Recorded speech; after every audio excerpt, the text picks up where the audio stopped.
in če nas ne bodo vesoljci napadli, ne, pa če ne bo konec sveta, potem bodo delniški trgi verjetno delovali kar dobro naprej. Ne. Ampak večina ljudi sploh ne razume, kako Bitcoin deluje, kako je varno to omrežje, da dejansko umetna inteligenca se nimamo kaj bati. Evo, če imaš ti YouTube pa ChatGPT, imaš vse znanje tega sveta na...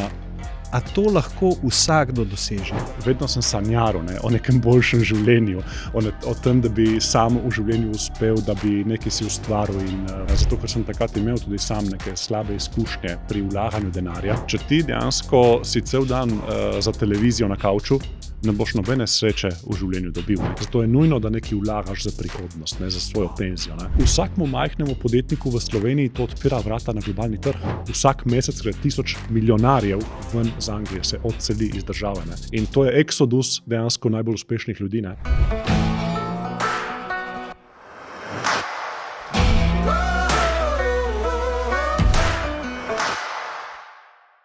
Pozdravljeni in dobrodošli v novi epizodi podcasta Bika za roge.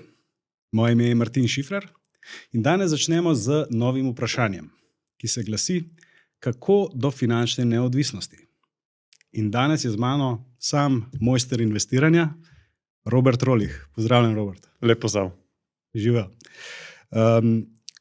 Robert,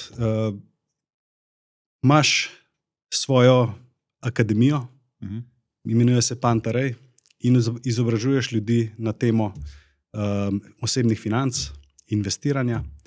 In zato se mi je zdelo, da si ti pravi naslov za prvega gosta, ki bi odgovarjal na to vprašanje.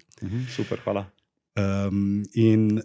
Poleg akademije je še knjiga, se pravi The $1 Million Decision, ki je bestseller mednarodni. Ja, tako je. Tako. Ja, smo kar dobro jo lansirali in je res dosegla ogromno uspeha. Ne? Super. Tudi jaz sem sam lastnik te knjige, moram reči. Se pravi, imaš 7000 članov iz 73 držav. Ja. In tudi jaz sem član tvoje akademije in moram priznati, nimam se za nekega analfabeta na tem področju. Tudi sam že 20 let, recimo, vsaj delam na tem, ampak moram reči, da je vredno vsakega evra. Super. Ta tvoj program, moram priznati, da se vsakič se kaj novega naučim. Tukaj v programu dejansko razmišljamo dolgoročno, gre za dolgoročno vlaganje in če tukaj imaš neko pametno strategijo, pa če te ne prestrašijo, bi rekel, vsi ti naslovi v časopisih, ki vsako toliko te poskušajo prestrašiti, da boš prodal vse in tako naprej, potem seveda imaš lahko dobre rezultate. Ne? In to pač počnemo že od 2012. leta. Ne? Ja. Bova še malo o tebi govorila, da te poslušalci bolj spoznajo tudi o tvoji poslovni poti. Jaz bi začel z stavkom, z vprašanjem, kaj je zate finančna neodvisnost?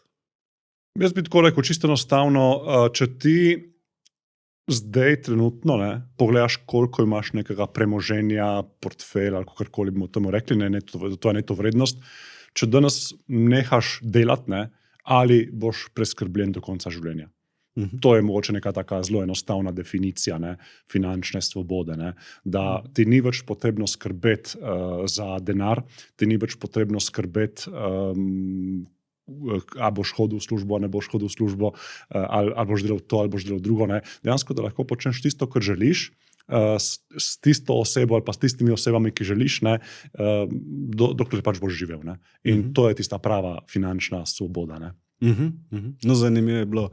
Joe Rogan je rekel, da je za njega svoboda to, da gre v restauracijo, pa mu ni treba pogledati, koliko stane zrezak. Ja, odlično. Ja, tako. Zdaj, po tej tvoji definiciji finančne neodvisnosti se imaš ti za finančno neodvisnega. Ja.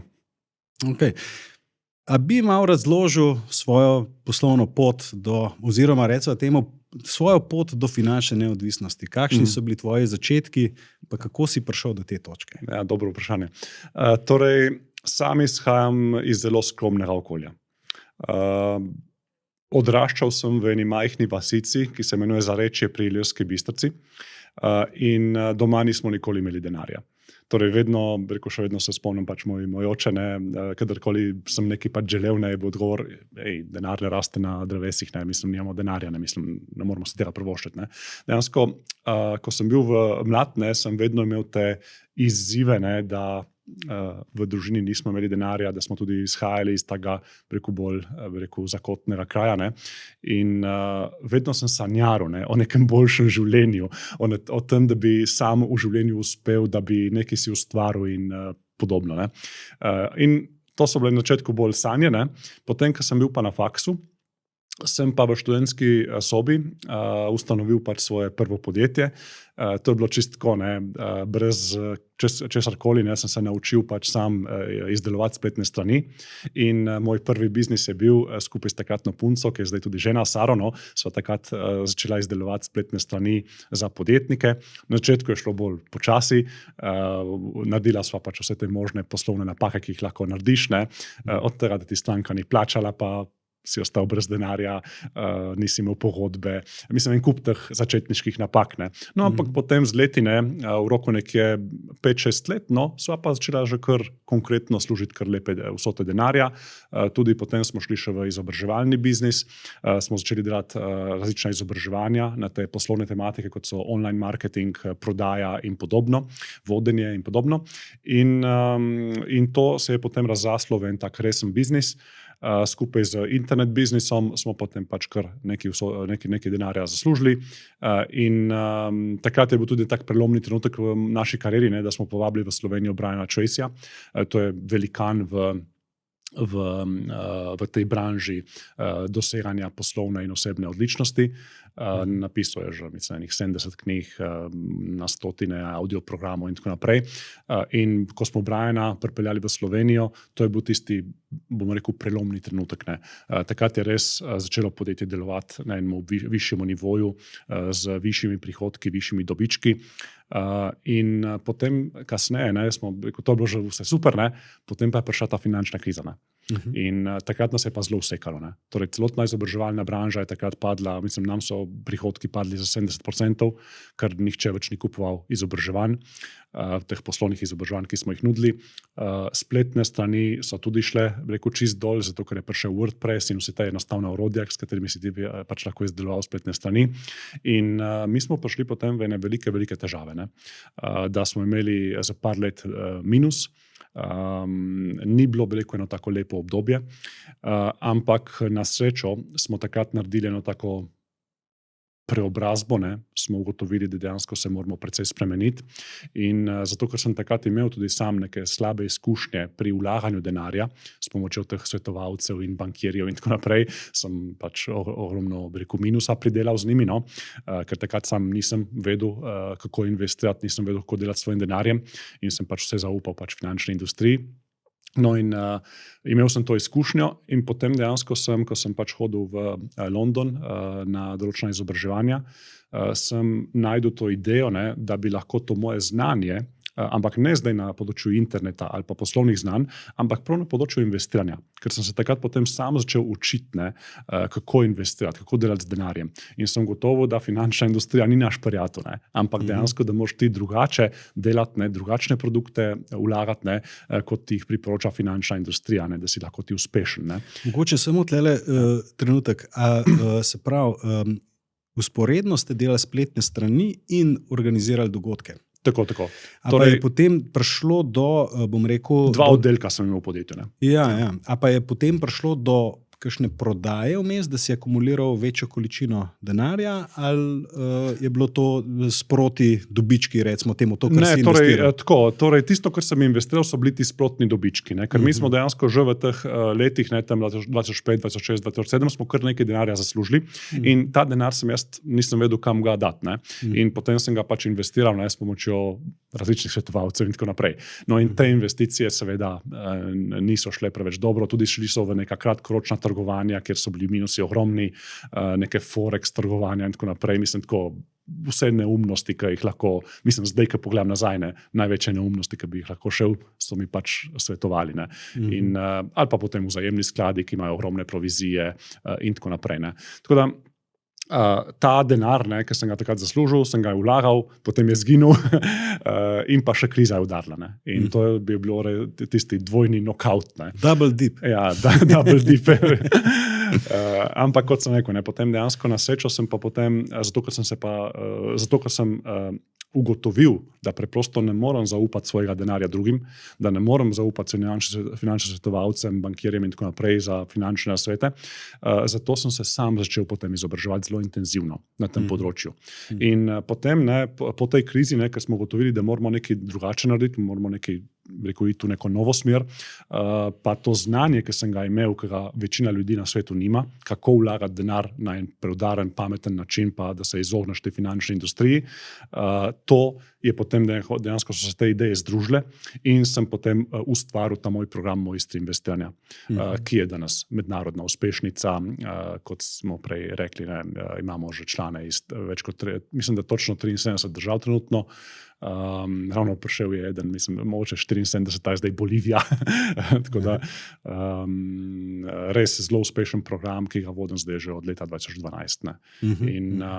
In v tem času res imamo fantastične rezultate. Tako da vlagamo pač v najbolj smiselne finančne produkte, ki imajo najnižje provizije. Ne. To je bistvo. Ne. Pa razmišljamo na dolgi rok, ne, in se s tem izognemo vsem tem izgubam, ki jih imajo ljudje običajno s temi kratkoročnimi trgovanji, foreksi, opcijami in tako naprej. Torej vse te zadeve so samo tukaj zato, da finančna industrija si pač polni žepe, ne. Investitorji od njih nimajo čist nič, ne. Kvečemo izgubene.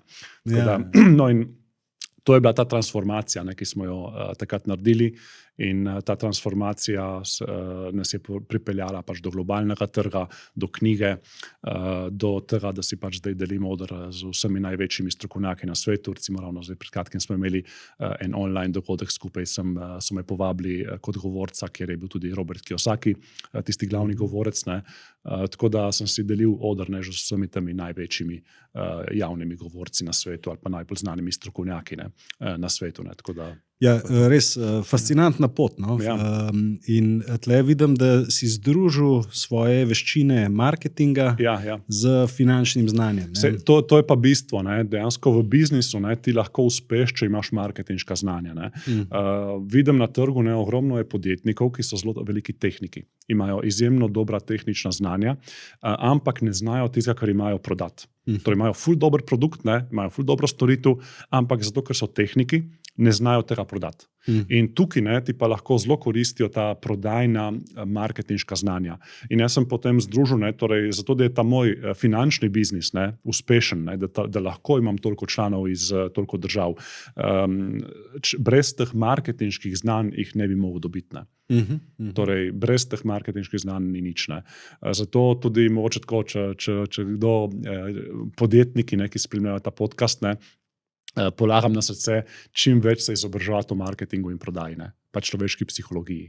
Si imel en zanimiv citat, no, ki sem si ga prav zapisal, da v bistvu, da moramo delati na veščinah, ki nam omogočajo zaslužiti denar. Ja, tako je. In da v bistvu združuješ te veščine, se pravi, ne vem, tle področje financ, marketinga, online, ne, vse te stvari, da s tem dobiš tako dodano vrednost, ne, da imaš prednost pred konkurenco. Ja, mislim, če hočeš v življenju uspeti, ne, ti ne moreš uspeti samo z investiranjem, ne, ker nimaš denarja na začetku. Ne, če nisi se rodil v bogato družino, ne, potem lahko uspeš tudi brez znanj o tem, kako zaslužiti denar. Ne. Ampak večina ljudi, ne, se rodi, rekel tako, ne, v nekem srednjem sloju, ne, ali pa nižjem sloju. Ne. In če želiš ti uspeti, ne, v življenju, boš najprej mogel nekaj zaslužiti. Ne. In te veščine služenja denarja so izjemno pomembne v življenju. Sam, recimo, če jih ne bi imel, ne bi nikoli pač uspel. Ne. Ampak sem si jih pridobil v tistih prvih letih, ne, oziroma stalno sem jih pridobival ob tem, ko je pač moje podjetje raslo, sem se ogromno izobraževal, sem bral ogromno knjig, ne, sem hodil na izobraževanja v Sloveniji, v tujini, ne, o tem, kako dejansko imeti bolj uspešen biznis, kako pripraviti dobre produkte, kako delati customer support dober, kako strategijo dobro zastaviti, kako delati marketing, prodajo, vse te stvari. Ne. In ta znanja, ne, so mi potem omogočila, da sem potem tudi uspel v tem biznisu, ki ga imam zdaj. Ne. No, se mi zdi zelo dobra poanta. No, se mi zdi, ne vem, mogoče pravilo številka 1, recimo temu, ne, treba nekaj zaslužiti. Ne. Ja, tako da stran nič. Ne.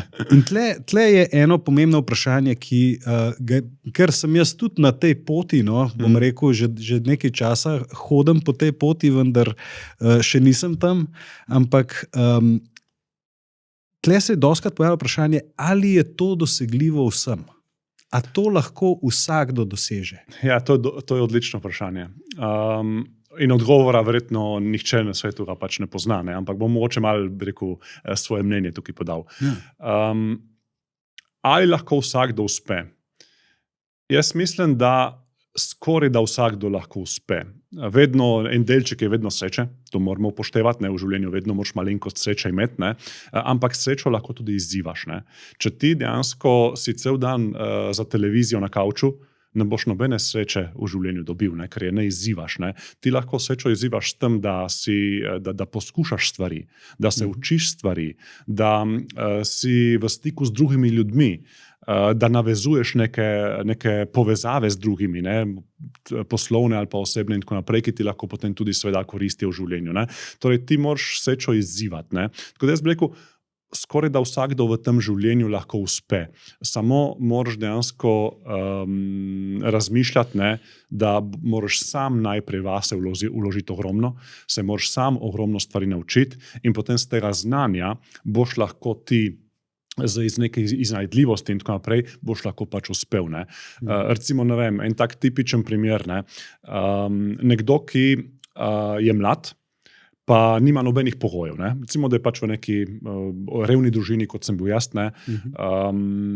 Če ti danes imaš vse znanje sveta dostopno takole. Vsak ima telefon, vsak ima nek računalnik, kjer lahko ti uporabiš ChatGPT ali pa YouTube. Ne? In tukaj, evo, če imaš ti YouTube pa ChatGPT, imaš vse znanje tega sveta tukaj, si ravno na pladnju.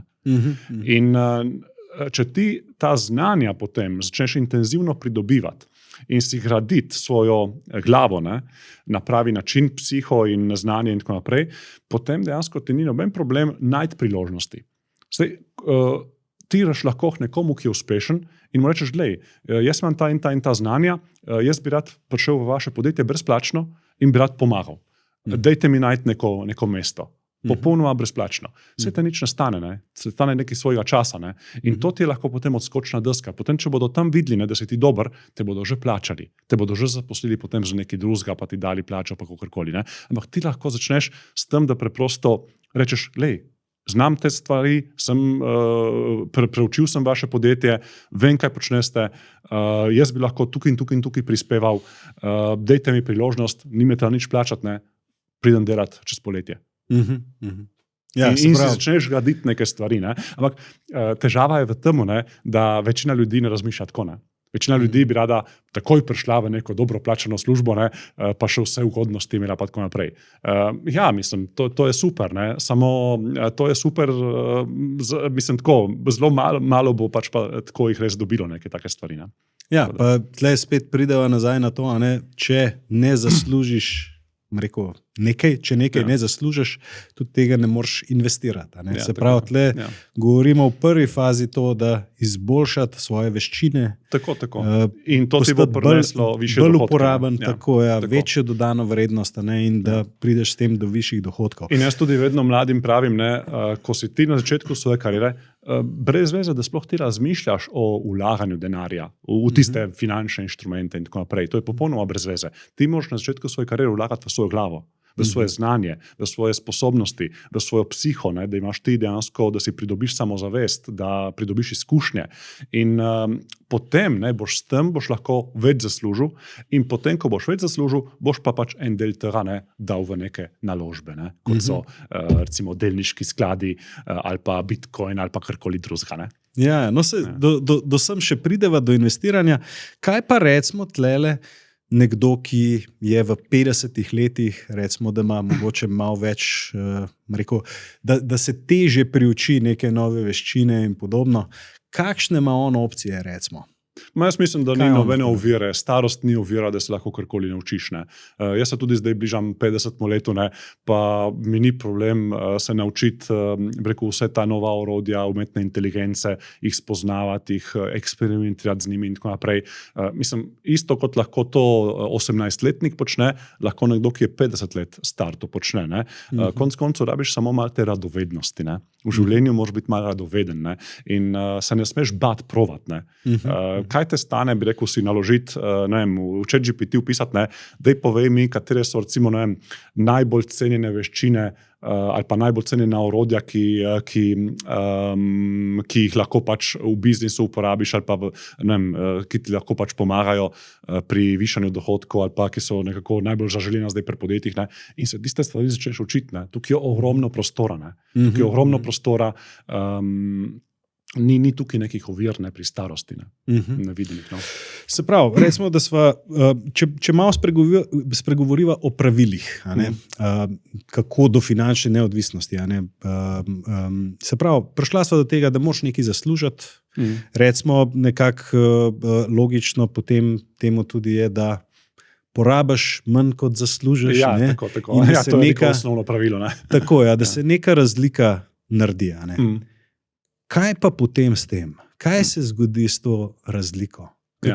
Kako bi tukaj recimo svetoval ali rekel tako, kakšne opcije ima nekdo, ki lahko da na stran pa recimo par 100 evrov na mesec? Kaj on lahko naredi? Zdaj tukaj prva zadeva je, da ko si ti v fazi služenja denarja, je pomembno, da preprosto, da si zelo agresiven. Ne? Da si zelo agresiven, ko služiš denar. Ko pa ti greš na področje vlaganja denarja, moraš biti pa ti bistveno bolj pazljiv. In tukaj ravno na tem področju veliko ljudi naredi eno veliko napako, da niso dovolj agresivni pri služenju denarja, potem pa imajo neki 100 evrov ali pa neki 1000 evrov za vložiti, in potem pa postanejo zelo agresivni pri vlaganju, ker bi radi donose čez noč. In grejo v neke ful rizične zadeve, pa v majhne kovance na kriptotrgu začnejo vlagati, pa še ne vem kaj. Ne. Pa tam jih prepričajo neki slamnati brokerji, ki so se prevare v ozadju, jih prepričajo, da bodo oni obračali ta njihov denar, pa jim dali 100% donos vsako leto, pa tako naprej. Skratka, ljudje so potem preveč agresivni pri vlaganju. In tukaj ravno moraš obratno. Ne. Torej, ti vlagaš, torej, recimo sam, vlagam največ preprosto v delniški trg, s pomočjo ETF-ov, ki so dejansko orodje, podobno kot vzajemni skladi, samo da imajo bistveno nižje provizije. In če samo ti redno vlagaš v te zadeve, v te ETF-e, torej v delniški trg na dolgi rok, je zelo velika verjetnost, da boš imel dobre donose. Zdaj, gotovosti seveda ni, tudi sam nisem nek finančni svetovalec, tako da ne moram dajati finančnih nasvetov, ampak jaz govorim pač, kaj jaz počnem. Tako da sam vlagam v delniške trge, z produktom, kjer razpršiš svojo naložbo na stotine ali pa tisoče podjetij, torej da ne vlagaš v neke individualne delnice, ampak da vlagaš v neko maso delnic, velikih delnic na svetovnem nivoju in po najnižjih možnih provizijah. Okay? Zato, ker provizije so tisti velik sovražnik vsakega investitorja. Če ti plačuješ 2-3% letno provizijo za neko naložbo, ti že ta provizija na dolgi rok vzame ogromno donosov. In to je ena taka stvar, ki sem se jo sam naučil v moji karieri in me je stala ogromno denarja. Zato seveda vlagamo v te produkte, ki imajo nizke provizije. Tako da, recimo, to je en tak primer, kam lahko z nekimi manjšimi zneski greš in jih pač vlagaš na nek smiselen način. Ja, tle s provizijami je zanimivo, ker se ne sliši velika. Ja, ne sliši se veliko. 1%, 2%. Ja, si misliš pa, se to ni dosti. Ja. Samo težava je v tem, da ljudje vidimo to samo na letnem nivoju. Ti misliš, ok, vzamejo mi 2% za upravljanje, pri recimo vzajemnem skladu, in tukaj pač imaš ti občutek, jaz obdržim 98, oni si vzamejo 2, vse v redu. Ampak na dolgi rok je pa to čist druga zgodba. Zato, ker tukaj noter pa potem prideš obrestni račun, ki deluje ne samo na tvoje naložbe, ampak tudi na provizije. In zato seveda so potem kar veliki šoki, ker ljudje pač vidijo, koliko denarja. Mislim, potem, ko enkrat spoznaš to ozadje, pa spoznaš vpliv provizij, majhnih provizij na daljše obdobje, vidiš, kakšne zneske ti to odnese in te kapne. A ni neka kalkulacija, da v 10 letih pri 2% provizije, da v bistvu daš brokerju 40% donosa ali nekaj takega? Ne vem, mislim, sigurno obstajajo. A imaš kakšen tak podatek mogoče, ki bi bil z tega vidika zanimiv? Bom tako rekel. Na dosti mojih teh webinarjih pokažem en tak primer, ker če si recimo, ne vem, v zadnjih dobrih 2 desetletjih, če si vlagal v enega od vodilnih vzajemnih skladov v Ameriki, pa isto kot če bi pač v enega evropskega, saj to so vsi zelo podobni, ki vlaga v velika ameriška podjetja, torej politika vlaganja je pač velika ameriška podjetja. In če si dejansko vlagal v ta sklad, si imel v 20 letih samo nekih 140%, 150% donosa. Če si pa dejansko vlagal v isti denar, v ETF-e, ki vlagajo v ista podjetja, velika ameriška podjetja, ampak imajo cirka 10-krat nižjo provizijo, si pa dejansko dosegel cirka 800 do 900% donose. Torej dejansko je ogromna razlika. Torej, če si ti 10,000 evrov vlagal v en pa v drugi produkt, preko vzajemnega sklada si na koncu prišel do 25,000, pri indeksnem skladu si pa prišel na 110,000. Kar je ogromna razlika. Tako da zdaj ne moramo tega posploševati, vedno pač tukaj treba pogledati konkreten produkt in tako naprej, ampak to je samo en tak primer, ki sem ga pač sam vedno pokažem, kjer primerjaš dejansko dva zelo podobna sklada, praktično enaka sklada, ki imata edino razliko v provizijah, da so provizije drugačne. Ok, to je v bistvu delniške trge. In delniški trg, zakaj vlagamo v delniški trg? Zato, ker dokler ta svet obstaja, tako kot obstaja, in če nas ne bodo vesoljci napadli, pa če ne bo konc sveta, potem bodo delniški trgi verjetno delovali kar dobro naprej.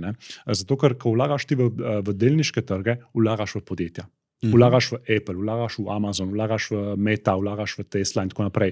In to so podjetja, ki stalno inovirajo, stalno delajo nove produkte, stalno dejansko rastijo. In potem tudi vlagaš hkrati v manjša podjetja, ki rastijo.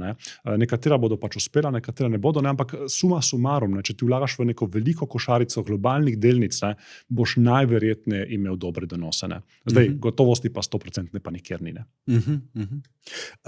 Kako pa se odločiš, kjer ETF recimo, je najbolj primeren? Kako to pretehtaš, v kjer ETF boš investiral? Nekaj teh ETF-ov je... Ja, jih je ogromno. Jaz bom tako rekel, če želiš imeti neko zelo enostavno strategijo, kjer ne razmišljaš preveč, pa pač boš tudi dosegel zelo dobre donose, vlagaš v nek globalni ETF in to je to. Ne bom tukaj zdaj o produktih konkretnih govoril, ampak tako. Moja žena, na primer, vlaga samo v globalni ETF, pa v en tehnološki ETF, dva sklada ima in to je to. In na dolgi rok jaz mislim, da je to ena od najboljših strategij. Kakšne vire pa uporabiš, recimo, da prideš do takih ETF-ov? Kako prideš do ETF-a? Torej, vse, kar potrebuješ za to, da lahko kupiš neke ETF-e, je borzno-posredniški račun. Torej, borzni račun potrebuješ, ki ga lahko pač odpreš pri kateremukoli borznemu posredniku v Sloveniji ali pa v tujini. In to je tudi zelo varno, zato ker vsi ti regulirani posredniki so seveda tudi zaščiteni. Če slučajno, recimo, oni imajo vedno ločena sredstva strank od svojih sredstev v podjetju, in če grejo v stečaj, tvoja sredstva seveda ostanejo tam in se samo prestavijo na drugega posrednika. Tako da vlaganje v ETF je zelo varno, podobno kot vlaganje v delnice, to je zelo varna zadeva, ker če to ne bi bilo praktično skoraj da 100% varno, ne bi nihče tega počel. Ker tle je treba gledati zdaj, ETF ima svojo provizijo, Tako. Potem pa še borzni posrednik, oziroma ta, prek katerega to narediš. Ja, tako. Tukaj vedno moraš preveriti, kakšne so te provizije in seveda narediti neko izobraženo odločitev. Če recimo zbiraš borznega posrednika, vzami pač 2, 3, pa preveri malo provizije, kakšne imajo, vprašaj, da ti dajo svoje pač te cenike, pa tako naprej, naj ti pač razložijo, kakšne so provizije in potem pač vidiš. Ne. Je pa res, ne, da če ti vlagaš na dolgi rok, če ti ne špekuliraš vsak dan, pa tako naprej nekaj kupuješ, pa prodajaš non-stop, ne, če ti torej vlagaš na dolgi rok, pa samo dejansko dodajaš notor, ne, vsako toliko, so provizije res tukaj minimalne. Ne. Pa je kakšna razlika med recimo online borzniki, borzni posredniki, pa recimo temi klasičnimi? Ja, sigurno so razlike, potem v njihovih stroških so neke razlike. Ne. Zato sem pa tudi rekel, ne, da je pametno preveriti 2, 3 variante, ne, da potem se pač odločiš. Ne. Ne bi danes govoril o konkretnih, ne, ker tudi sam bi rekel, nočem zdaj tukaj izpostavljati nekoga, ne, tudi z nobenim takšnim posrednikom nisem sam povezan ali kakorkoli. Ne. Tako da pametno je, da preveriš jih nekaj, no, pa se potem odločiš. Ne. Okay. Se pravi, s tem, ko investiramo v ETF-e, v delniške ETF-e, v bistvu investiramo v delnice podjetij v svetovno gospodarstvo. Torej, s tem investiraš v svetovno gospodarstvo, ki bo najverjetneje šlo naprej še dobro. Živimo danes v najboljšem možnem svetu v zgodovini človeštva. Imamo največji napredek tehnologije, imamo največji napredek po vseh kriterijih, smo dejansko v najboljšem možnem svetu, ki je kadarkoli obstajal. In jaz mislim, da se bo ta zgodba uspeha, človeškega uspeha se bo nadaljevala, zato ker imamo te inovatorje, imamo podjetnike, ki razvijajo, ki pošiljajo zdaj rakete na Mars, ne, počasi, ne, ki razvijajo nova zdravila, ki razvijajo nove vrste prehrane, nove vrste rastlin, ki bodo lahko obrodile tudi v, ne vem, puščavah in tako naprej. Skratka, imaš takšen človeški napredek, ne, kot ga nikoli nismo imeli v preteklosti. In jaz mislim, da človeška genialnost, ne, bo pač premagala vse ovire in vse težave. Imamo seveda tudi marsikaj negativnega danes na svetu, ampak jaz mislim, da pozitivne stvari so, bi rekel tako, bistveno prevagajo vse te negativne stvari, ki se pač dogajajo. Ne. In človeštvo torej bo uspevalo in s tem, ko bo človeštvo uspevalo, bo tudi biznis uspeval. Bodo tudi podjetja uspevala. In s tem, ko podjetja uspevajo, bodo tudi naši donosi pri delniških tržiščih gor.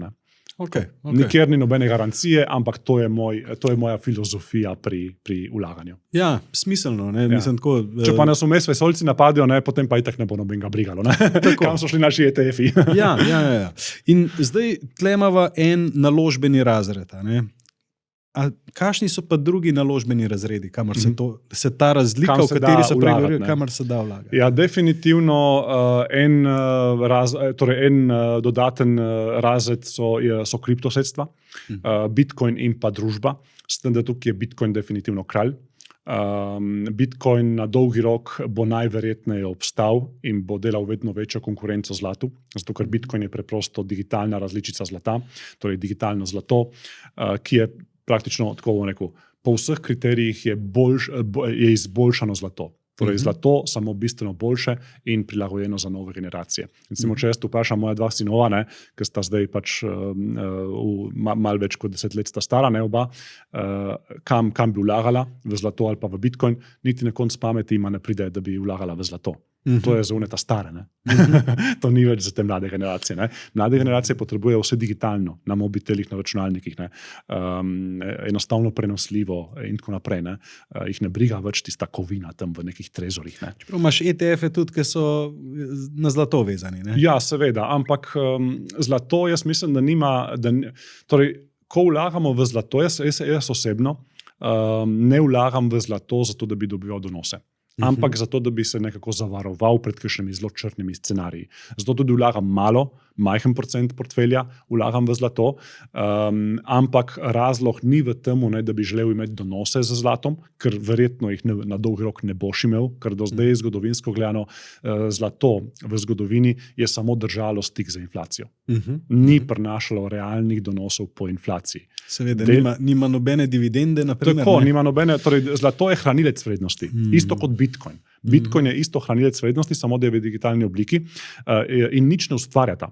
Nobene nove vrednosti. Ampak Bitcoin je kot naložba bolj zanimiv zaenkrat, oziroma zdaj, vsaj po mojem mnenju, zato ker je še tisti najstnik. Torej, zlato je bilo v naši družbi že tisočletja in je že tisti starec, ki se zelo počasi premika, ni preveč dinamičen in tako naprej.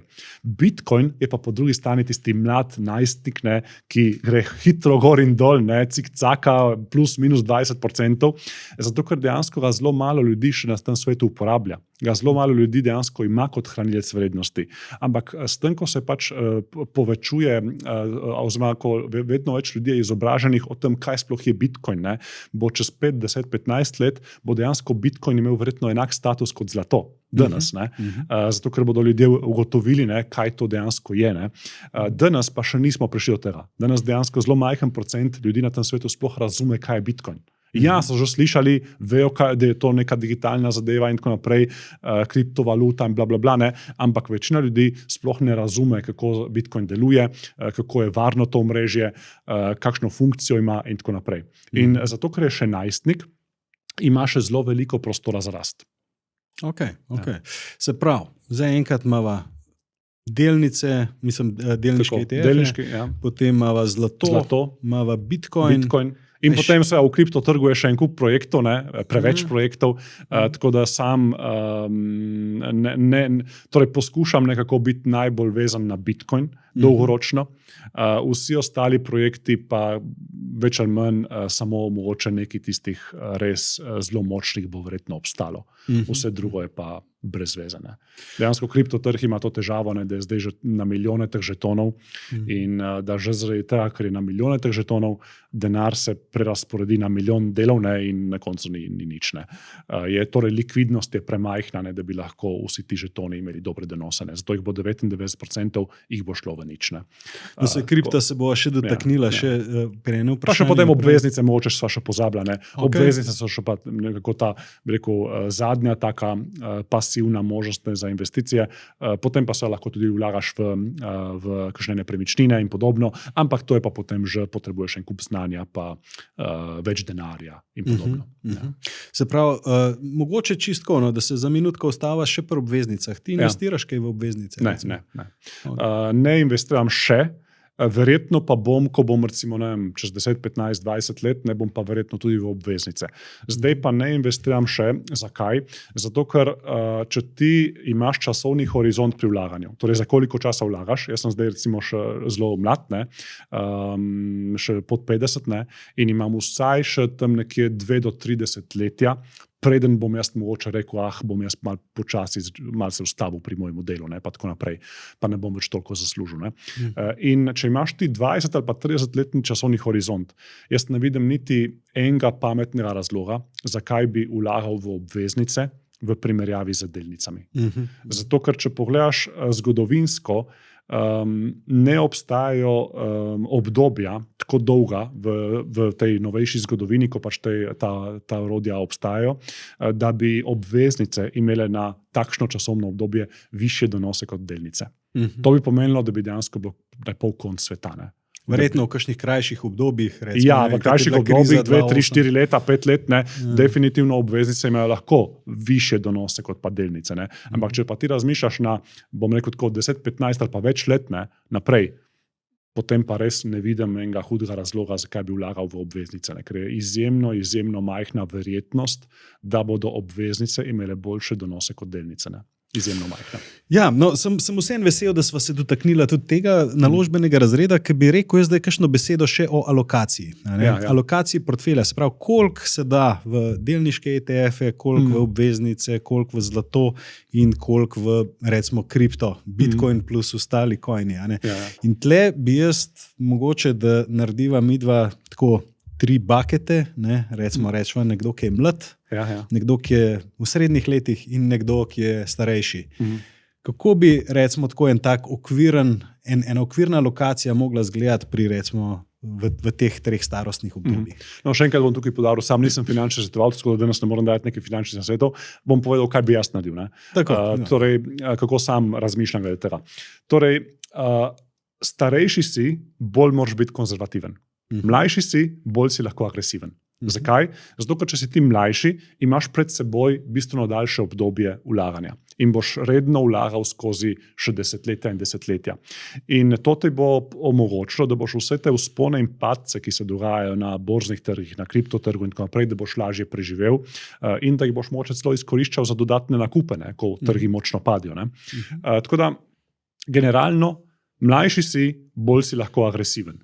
Starejši si, bolj moraš biti konzervativen. Zdaj pa, kaj je agresivno, kaj je pa konzervativno. Torej, sredina, oziroma tako, najbolj varne stvari so, da imaš denar na banki, ali pa v nekih nepremičninah, ali pa v obveznicah. To so dejansko tiste varne zadeve, kjer ne more ne vem kaj iti narobe. No, Slovenci smo tle pol prvaki, Ja, denar na tako smo banki zelo ali pa v konzervativni. nepremičninah. Ja, tako imamo ne vem koliko milijard, mislim, da 21 milijard na bankah. Mislim, da je zdaj že 27, 28 ja, neki veliki zneski so. Skratka, to je zelo konzervativno, ampak ko si ti konzervativen, seveda ne moreš računati na ne vem kakšne donose. Donosi dejansko bodo potem mogoče takšni, kot je inflacija, ali pa še nižji. Tako da to je potem problem. Torej, zaradi inflacije izgubljaš kupno moč, ta tvoj denar. Torej, to je tisto konzervativno. Potem pa neka sredina, bi rekel, da so to neke globalni delniški skladi, so neka sredina, kjer vlagaš v vse branže in vlagaš tudi dejansko v vse regije v svetu. Tako da dejansko si razpršen maksimalno v delniške trge. To je recimo neka zlata sredina. Potem pa, če greš na bolj agresivne zadeve, so pa definitivno kakšni bitcoini in pa druge kriptoprojekti, tehnološke delnice, kakšne, bi rekel, še bolj te disruptivne tehnološke delnice, ta manjša podjetja in tako naprej, ki razvijajo neke nove tehnologije. Ja, to bi rekel. Dejansko to je pa tisti najbolj rizičen. Zdaj, obstajajo še bolj rizične zadeve, kot so kakšne opcije in kratkoročna trgovanja in tako naprej, ampak tam, nažalost, 99% ljudi izgubi svoj denar, tako da jaz tega niti ne upoštevam. To sem te že slišal. V portfelj, ker jaz sem tudi na začetku, ko sem pač bil precej finančno nepismen, sem tudi šel v ta kratkoročne zadeve, pa forex trgovanje, pa opcije, pa tako naprej in na koncu seveda izgubiš vse. Tukaj te finančna industrija toliko obrne.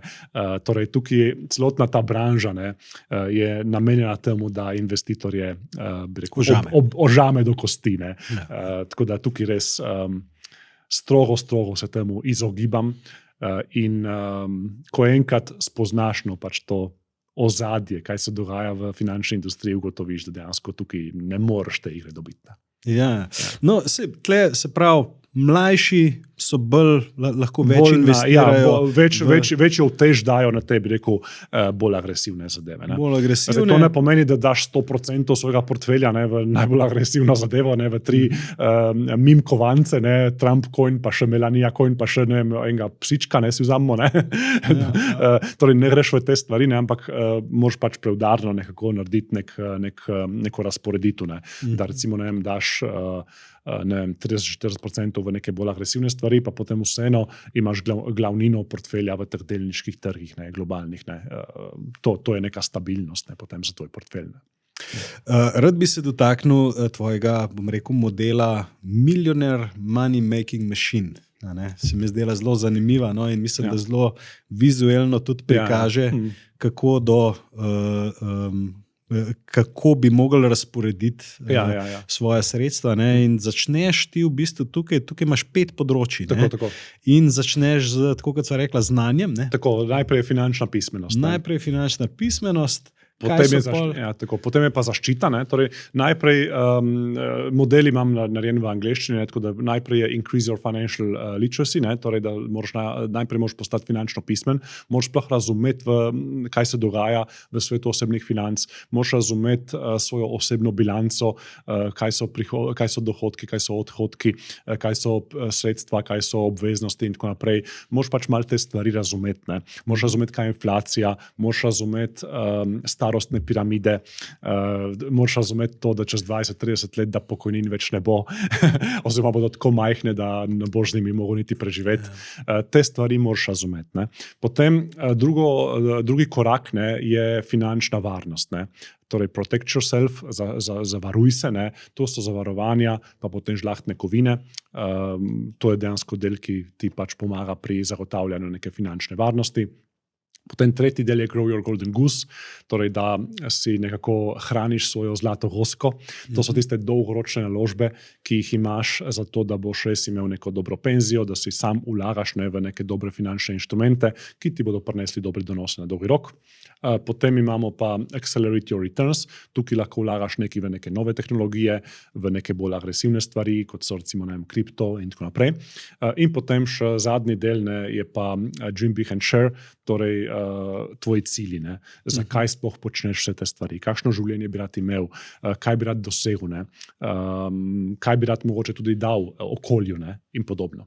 In v bistvu te, rekel, prvi štiri koleščki v bistvu podpirajo tega zadnjega. Tako, torej ta zadnji je pa najbolj pomemben, ne? Ker če ti nimaš nekih ciljev v življenju, če ti ne veš, kaj počneš, če ti nimaš nekega poslanstva, ne? Bo vse skupaj ne boš imel, ne boš deloval v neko jasno smer, ne? Ja. Tako. Ne, recimo, ena zanimiva stvar tlele, ki si jo omenil, ne, je to glede naših penzij, ne, ne bomo... Ja, nažalost. Ne. Bojo to manjše, v nominalnem znesku bo to, recimo, iz današnjega pogleda lahko še zmeraj v redu izgledali, ampak realno bo to bistveno manj vreden. Ne. Koliko boš pa lahko kupil, ne, s tistim denarjem, bo pa zelo malo. Ne. Tako, in, nažalost, ne, celotna Evropa, pa tudi preostanek sveta, ne, ta razvitne, rodnost nam pada. Ne. In starostne piramide dejansko grejo navzgor v smislu, da je vedno več starejših ljudi. Ne. Recimo najbolj kritični primeri so recimo Južna Koreja ali pa Italija ali pa Japonska, ne, kjer imaš ogromno maso starejših in zelo malo je podmladka.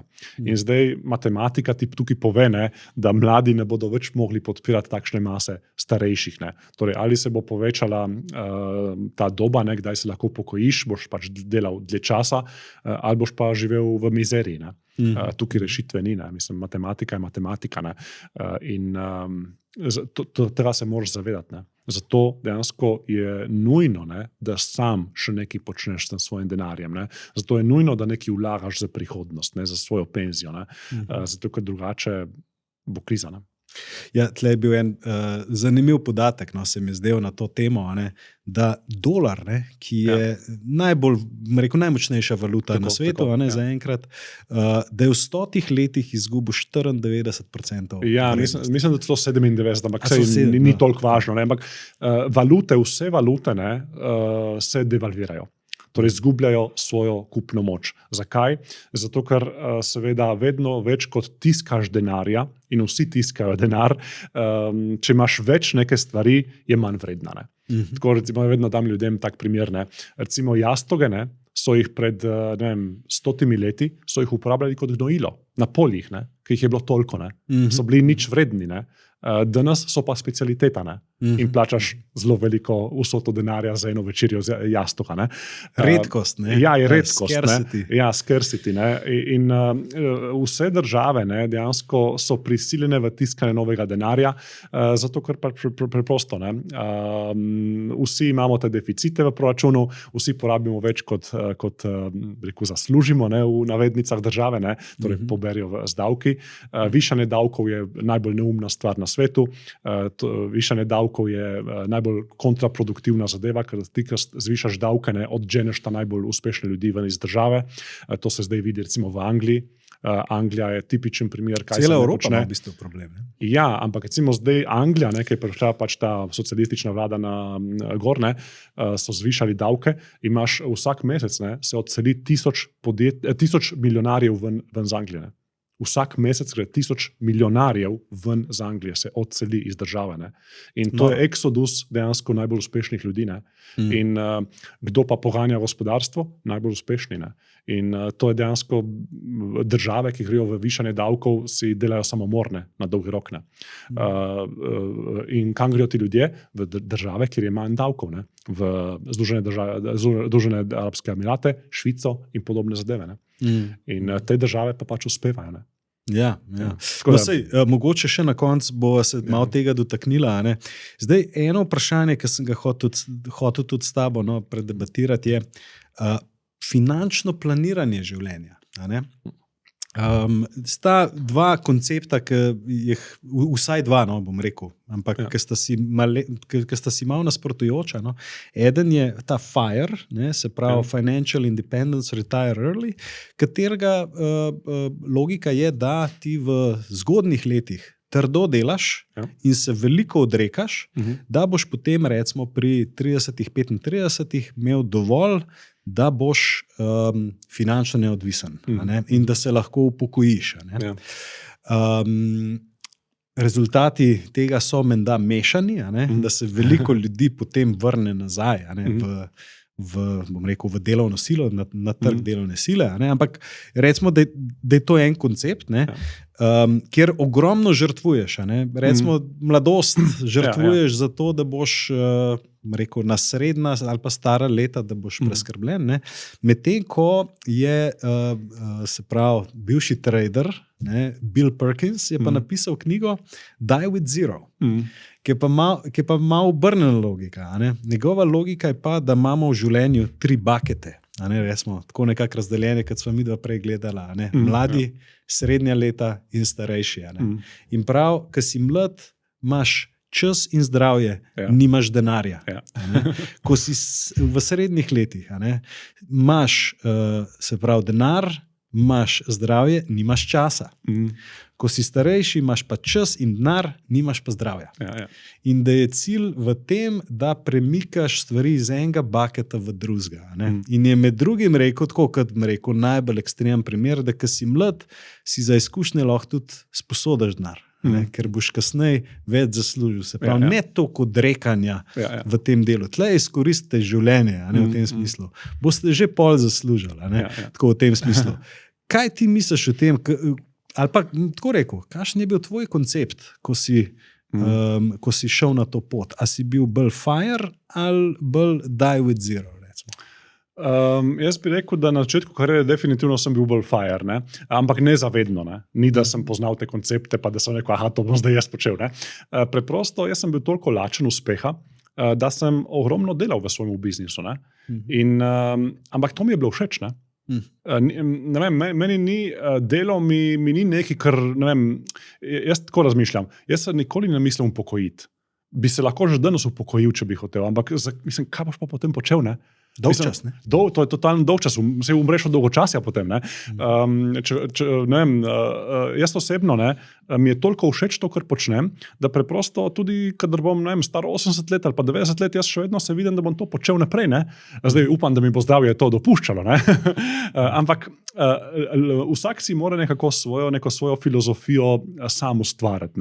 Vedno imaš te različne guruje, avtorje, ki imajo neko filozofijo, ki jo pač zagovarjajo in to je čisto fan, ampak moje mnenje je, da moraš preprosto spoznati te različne filozofije in potem si najti nekaj, kar tebi odgovarja. Ne kopirati nekoga, zato ker pač on je znan, ampak preprosto spoznaj te stvari, fan je, da se izobraziš o teh stvareh, potem pa dejansko premisli, kaj pa bo tebi odgovarjalo. Zelo dobro. In meni osebno, jaz sem, kot sem rekel, nezavedno, sem verjetno šel v to FIRE filozofijo in sem ogromno delal v svojem podjetju, dokler pač nismo uspeli. Ampak še vedno dosti delam v svojem podjetju, zato ker mi je to všeč. Seveda, ko si pač enkrat v mal starejših letih, definitivno se mal skuliraš, nisi več toliko aktiven, nisi toliko več, bi rekel tako, da bi delal tudi otroke imaš, torej sam imam 2 otroka, ženo, in tudi to zahteva svoj čas. In ti, recimo, če si ti podjetnik, ne, ki imaš otroke, pa družino, pa tako naprej, ti se ne moreš primerjati z enim 20-letnikom, ki ima vsa čas na tem svetu, pa nima nobene obveznosti, pa nima nobenih otrok, pa tako naprej. Ne. To je velika neumnost, ne, da se primerjaš po produktivnosti, pa po vloženemu času, pa tako naprej. Ne. Ampak, ko si tudi starejši, ne, lahko pa bistveno več narediš v krajšem času, ne, ker imaš že izkušnje, veš kaj, imaš nek fokus lahko, ne, in tako naprej. Ne. Tako da se to mogoče tudi malo pokompenzira. Ne. Ja. Okay, se pravi, vsak mora v bistvu pri sebi najti, Ja, kaj mu v bistvu največ pomeni. Ja, tako.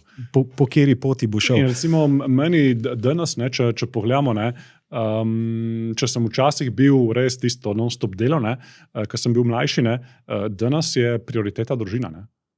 In bom tudi si skenslal določene stvari glede dela, da sem lahko pač več z družino. Ne. In to je pač moja filozofija. Ne. In bom marsikateri stvari v življenju rekel ne, zato da bom pač lahko več časa namenil družini. Ne. Časno, da si v drugem bucketu. Ja, to je to, ne. Ampak na srečo, ne, pa tudi imam pač zadaj takšen poslovni model, ne, da mi to omogoča, ne, da jaz lahko 90% stvari, ki me pridijo na mail, ne, ali pa nekim priložnostim, da jim lahko rečem ne, da sem lahko fokusiran samo v tisto, kar pač počnem, ne, in da ne grem na 100 drugih koncev. Ne. Robert, a je kakšna slabost pri temu, da si finančno neodvisen? Slabost? A je kakšen minus? Dobro vprašanje. Tako z glave ga ne najdem.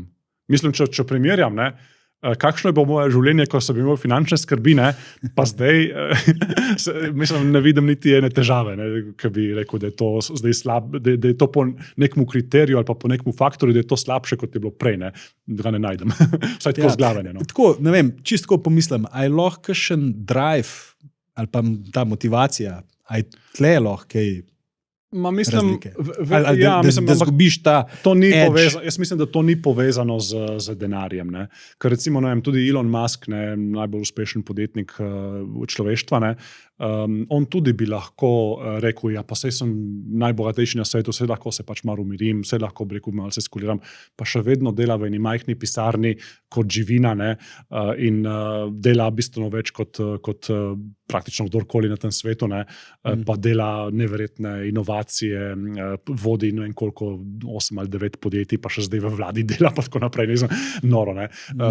Pa on bi se tudi lahko skuliral. Ne. Torej, to je nekaj internega. Ne. Torej, ta drive, ne, je nekaj internega in če si ti premožen, ne, je tvoja odločitev, ali boš še imel drive ali pa ga ne boš. Ne. Konec koncev, jaz bi se tudi lahko odločil, ne, da bom od zdaj naprej bom pa pač ležal na kavču pa gledal televizijo. Ne. Mislim, lahko bi se, ne, ampak ni to v moji naravi. Ne. Ja, smo spet tam, ne predolg času. Zdaj bi šel še na eno vprašanje in sicer, da se malo dotakneva prihodnosti. Raul Pell, se pravi ustanovitelj Real Visiona, zelo ga cenim, ga poznaš. Ja. No, on je napovedal, da imamo do leta 2030 čas, da zaslužimo denar. Ker potem bo tehnologija in umetna inteligenca šla toliko naprej, da tega mi ne bomo mogli več razumeti, oziroma da je nemogoče naprej predvideti. Ne? In on pravi, da v bistvu edine stvari, ki še prehitevajo inflacijo, da je to v bistvu kripto in tehnologija. Kako ti to vidiš? Kako ti vidiš prihodnost? Recimo, ker vsem, če investiramo, če investiraš, vsem moraš imeti neko vizijo, kako bo, mi smo imeli prejšnje vprašanje, v prejšnjih epizodah smo imeli o svetu čez 10 let. Ja. Pa dajva reči, kakšna je tvoja vizija čez 10 let? Jaz ne vidim, gledajte tako, vsaka nova tehnologija, ki pride, bo pomenila, da bodo določena dela da ne bodo več potrebna, ampak vsaka nova tehnologija tudi ustvari ogromno novih del, ki jih boš lahko počel. In jaz mislim, da ta umetna inteligenca in robotika in vse te stvari, ki se zdaj dogajajo, vsa ta napredek, ki se dogaja, da bo prinesel še več novih delovnih mest, ki jih prej ni bilo. Seveda boš pa mogel ti se naučiti stvari nove, boš mogel biti radoveden spet, ne? Boš mogel dejansko biti fleksibilen in iti na neka nova področja. Ne? Torej, če moj biznis, ne, lahko ga, ne vem, čez 5 let bo delala umetna inteligenca, ne? in me moje stranke ne bodo več potrebovale, ne bodo nihče več kupil mojih programov. Ne? Ampak, če sem jaz dovolj fleksibilen, bom pač razmišljal, kaj pa zdaj lahko ponudim temu svetu, ne? Kako pa zdaj lahko razvijam svoj biznis naprej, ne? Kako pa jaz lahko s pomočjo vse te nove tehnologije naredim še nekaj več vrednega, ne? Ali pa nekaj, kar bodo ljudje dejansko še bolj potrebovali. Ne? Torej, jaz mislim, da je vedno pri vsaki novi tehnologiji, ki pride, recimo od tega, ne, da so prišli traktori na njive, ne, pred ne vem koliko stoletij ali nekaj takšnega. Ne. Ljudje so mislili, joj, to bo ful delovnih mest, bo to uničilo, pa kriza bo pa tako naprej. In kaj se je zgodilo? Ne, samo manj ljudi je zdaj pač zaposlenih v kmetijstvu in ostali delamo bolj vredna dela. Stvari, ki imajo večjo dodano vrednost, ne, in človeštvo gre s tem naprej. Ne. In jaz mislim, da bo isto pri umetni inteligenci. Da dejansko umetne inteligence se nimamo kaj bati, da tisti roboti, ki nas streljajo na koncu, ne, da to je, bi rekel, res znanstvena fantastika in da se ne bo zgodilo in da umetna inteligenca bo prinesla več novih delovnih mest, kot pa jih bo uničila.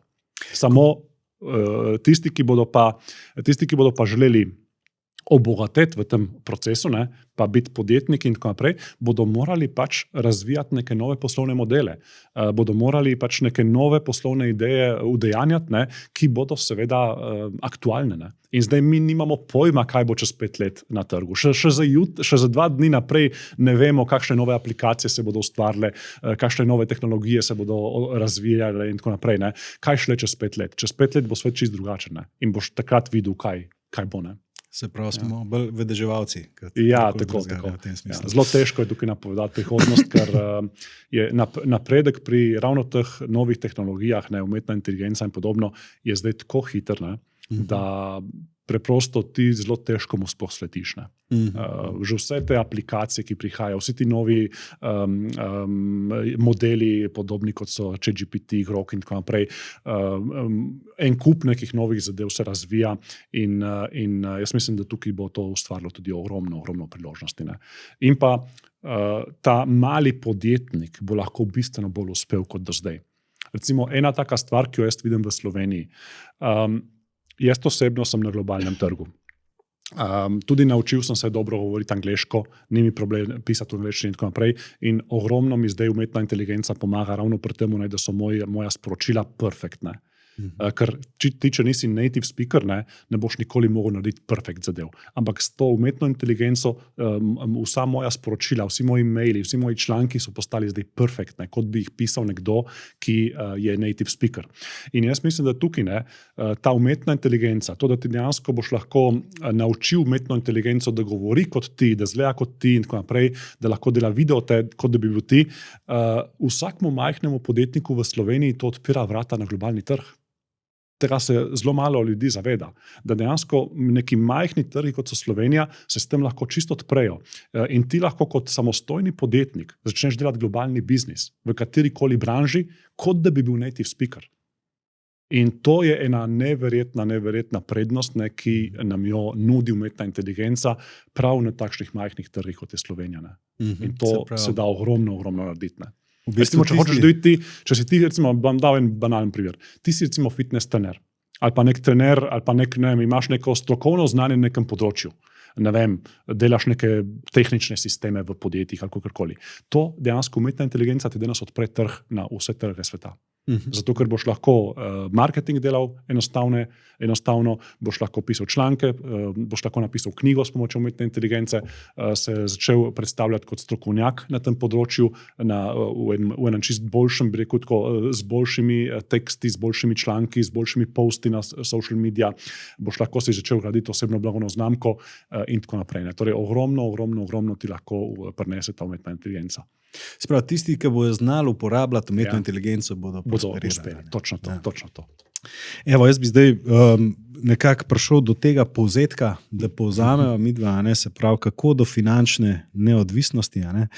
Se pravi, rekla sva, nekaj treba zaslužiti. Ja, tako. Biti radoveden, vlagati najprej v svoje znanje. In potem dejansko zagrabiti neke priložnosti, ki se ti pojavijo v življenju, da nekaj zaslužiš.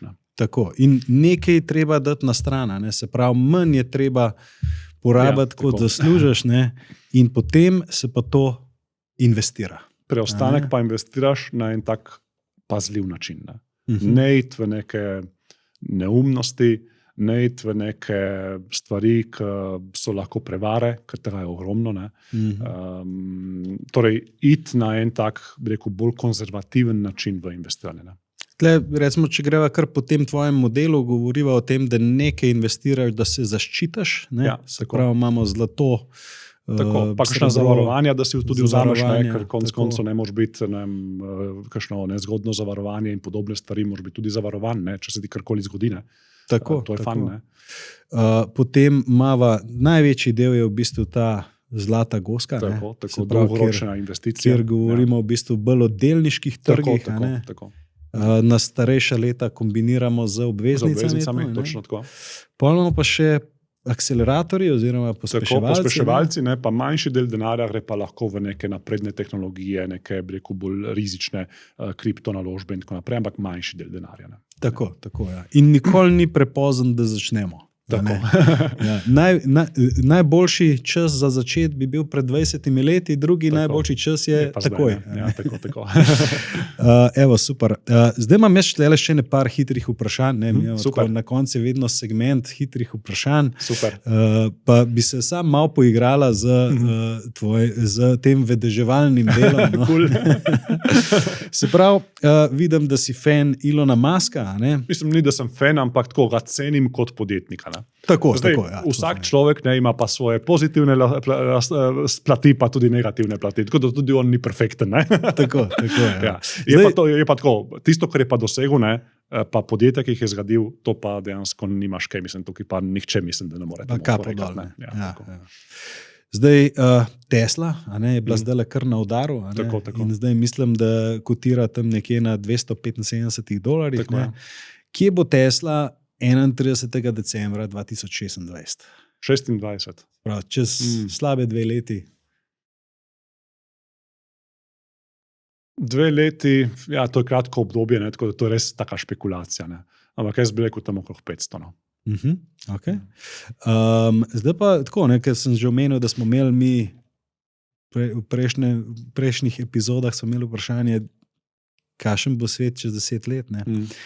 S&P 500, čez 10 let. Zdaj je tam malo pod 6000, se pravi, mislim 5750, nekaj tazga. Katerega leta?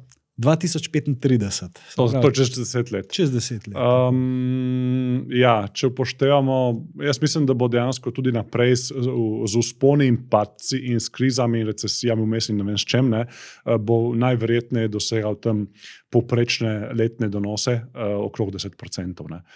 Zdaj pa, koliko to potem znese, bi mogel pa kalkulator za obrestni račun imeti, da bi to na hitro začunal. Verjetno tam je 150% plus. Ja, nekje 150%. Ja. Ker dejansko, če imaš 10% rast, v 7 letih se ti podvoji denar. Tako da ja, verjetno tam nekje, če je zdaj torej...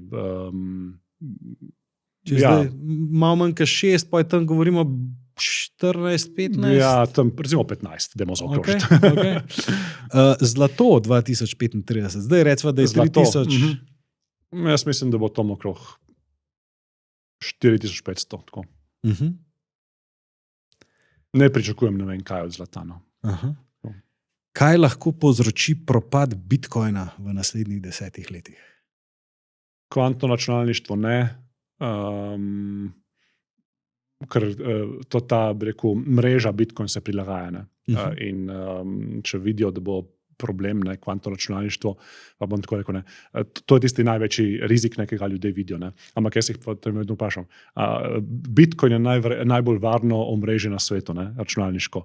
A mislite, da ne bodo prej udrli v vaš bančni račun? Pa v vojaške sisteme. Dobra poanta. Ja, mislim, in če pa to naredijo, pol pa itak je brez veze karkoli razmišljati o vseh varnosti. Ampak da se lahko prilagajajo. Sistemi se bodo prilagodili in tako naprej. Tako da jaz tukaj pri Bitcoinu, bom rekel tako, največja nevarnost je Saylor, pa njegove finančne špekulacije. Torej, če bi recimo, ugotovili, ta finančni inženiring, ki ga Saylor, pa strategy podjetje, ki ga delajo z Bitcoinom, da dejansko izdajajo obveznice, pa te delnice, pa potem kupujejo Bitcoin in tako naprej. Nivo finančnega inženiringa je dejansko mal iznad tega, kar dejansko tudi sam razumem. To so res take hude stvari in vedno, ko imaš nekaj preveč kompleksnega, pa preveč takšnega, da res večina ljudi ne razume, se zna kaj narobe zgoditi. Tako da jaz mislim, da tudi v tem primeru Bitcoin ne bo šel na nič, ne bo propadel, ampak zna pa zamajati malo. Tako.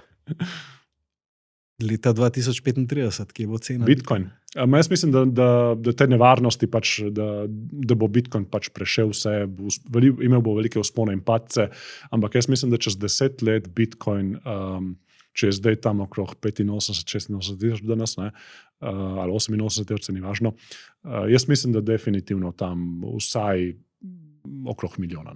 Vsaj okrog milijona na Bitcoin. Zdaj pa še zadnje hitro vprašanje. V čem je še mojster Robert Rolih, poleg investiranja? V čem je še mojster?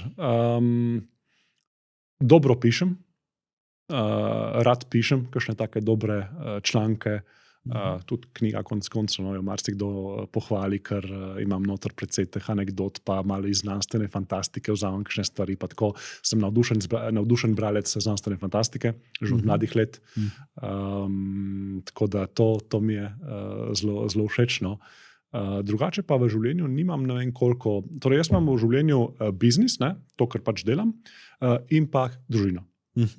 In jaz se vrtim okrog tega. In to mi je všeč in tudi nočem imeti zdaj nekih, ne vem kakšnih hobijev, pa ne vem kaj. Mogoče, ne vem, kadar bodo otroci šli ven z hiše, bom najdel neko praznino v življenju, pa bom potem rekel, zdaj bom šel pa, ne vem, golf igrati ali ne vem kaj, pa čeprav golf me ne privlači. Ampak tako bom si najdel mogoče neko drugo stvar. Samo zaenkrat pa ne vidim neke potrebe po nečemu tako. Sem bolj, rekel, tako privaten človek, nisem preveč v družbi, sem bolj introvertiran. Tako da mi je ta biznis, ki ga delam, sem dejansko več ali manj samo v pisarnici v dan. In pa družina, in to je to. Robert, jaz bi se ti rad zahvalil za današnji obisk. Zelo sem vesel, da sva se po dolgem času spet srečala in da sva uspela te tematike obdelati. Mislim, da bodo poslušalci lahko veliko odnesli. Ja, upam, da bo koristno. Ja, super. Hvala ti. Še mogoče za konec, evo, $1 million decision za vse gledalce in poslušalce. Drugač pa hvala vsem in vidimo se naslednji torek.